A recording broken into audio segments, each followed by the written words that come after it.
Assalamualaikum warahmatullahi wabarakatuh.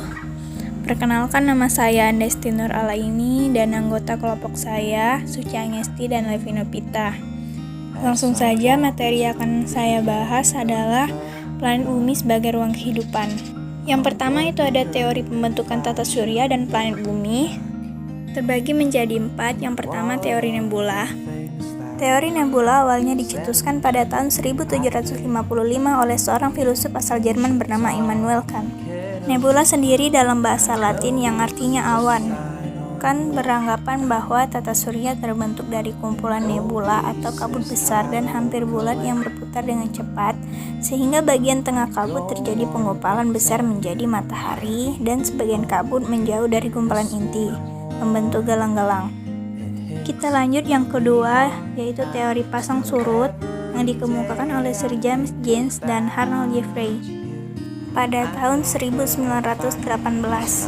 Pada teorinya, mereka mengatakan bahwa tata surya terbentuk karena adanya gravitasi bintang yang melintas dekat matahari, sehingga terjadinya tarik-menarik dengan matahari. Akibatnya, sebagian partikel-partikel matahari terlepas membentuk pola cerutu. Yang ketiga itu teori planetesimal. Teori ini dicetuskan oleh seorang astronom bernama Forrest J. Moulton dan seorang geolog bernama Thomas C. Kamerlin dari Universitas Chicago, yang kemudian menamakan teori mereka ini dengan nama teori planetesimal. Teori planetesimal sendiri mengungkapkan bahwa tata surya terbentuk karena adanya bintang yang berpapasan dengan matahari. Akibatnya, terjadi peristiwa pasang naik pada permukaan matahari maupun bintang.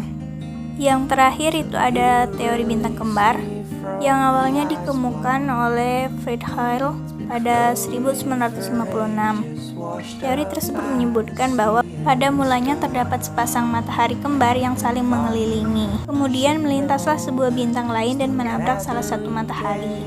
Matahari yang tertabrak lalu hancur dan menjadi serpian-serpian kecil yang terus berputar mengelilingi matahari yang utuh. Serpian tadi mendingin dan menjadi sebuah planet. Kedua, rotasi dan revolusi bumi berserta dampaknya. A. Rotasi bumi. Rotasi bumi adalah gerakan perputaran bumi mengelilingi porosnya di tata surya. Gerakan ini disebut gerakan semu. Rotasi bumi mengakibatkan gerak semu harian matahari, perbedaan waktu, pergantian siang dan malam hari, dan pembelokan arah mata angin. B. Revolusi bumi. Revolusi bumi adalah pergerakan bumi mengelilingi matahari selama 365 hari dan membentuk sudut 66 1/2 derajat terhadap bidang ekliptika. Letaknya miring 23,5 derajat terhadap matahari. Revolusi bumi mengakibatkan diantaranya yaitu 1. Terjadi penggantian musim, 2. Terjadi perubahan lamanya siang dan malam, 3. Terjadi gerak semu tahunan matahari, dan keempat atau yang terakhir yaitu terlihat rasi bintang yang berbeda setiap bulannya. C. Kelayakan planet bumi untuk kehidupan. Ada banyak fakta atau fenomena yang menjadikan bumi layak sebagai tempat tinggal makhluk hidup. Fakta atau fenomena tersebut antara lain sebagai berikut. 1. Dalam tata surya, ketersediaan air berwujud cair hanya dapat ditemukan di bumi.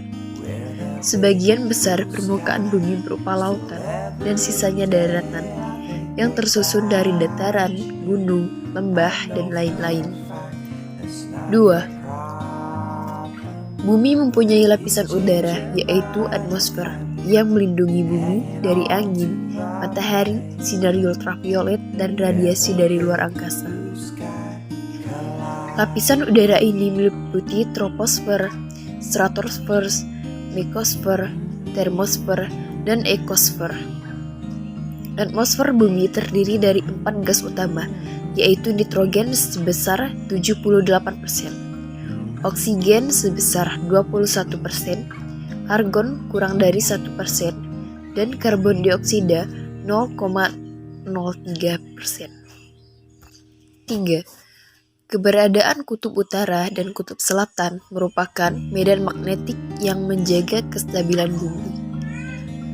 4. temperatur bumi yang paling tepat untuk kehidupan. Meskipun ada bagian di permukaan bumi yang mempunyai suhu terekstrim. Tetapi, pada umumnya, makhluk hidup ada dalam suasana suhu normal. 5. Hutan yang dapat ditemui di muka bumi memungkinkan kehidupan tetap berlangsung. Proses fotosintesis pada tumbuhan menjamin kehidupan makhluk lainnya, seperti hewan dan manusia. 6. Bumi mempunyai satelit yang paling tepat posisinya, yaitu di bulan. Dengan keberadaan bulan, terjadi fenomena datangnya air pasang dan air surut. 7. Kecepatan rotasi bumi pada sumbunya merupakan kecepatan yang paling sesuai bagi makhluk hidup. Rotasi bumi menjadi barat ke timur. 8. Adanya pergerakan revolusi bumi. 9. Relief bumi banyak dipengaruhi tenaga endogen maupun tenaga eksogen. Proses alam endogen atau tenaga endogen adalah tenaga bumi yang berasal dari dalam bumi. Tenaga alam endogen bersifat membangun permukaan bumi. Tenaga alam eksogen berasal dari luar yang bersifat merusak. Jadi, kedua tenaga itulah yang membuat berbagai macam relief di muka bumi ini. Seperti yang kita tahu, bahwa permukaan bumi yang kita huni ini terdiri dari berbagai bentukan, seperti gunung, lembah, bukit, danau, sungai, dan lain-lain. Adanya bentukan-bentukan tersebut menyebabkan permukaan bumi menjadi tidak rata. Sekian penjelasan materi dari kelompok kami. Lebih dan kurangnya mohon maaf. Kami akhiri. Wassalamualaikum warahmatullahi wabarakatuh.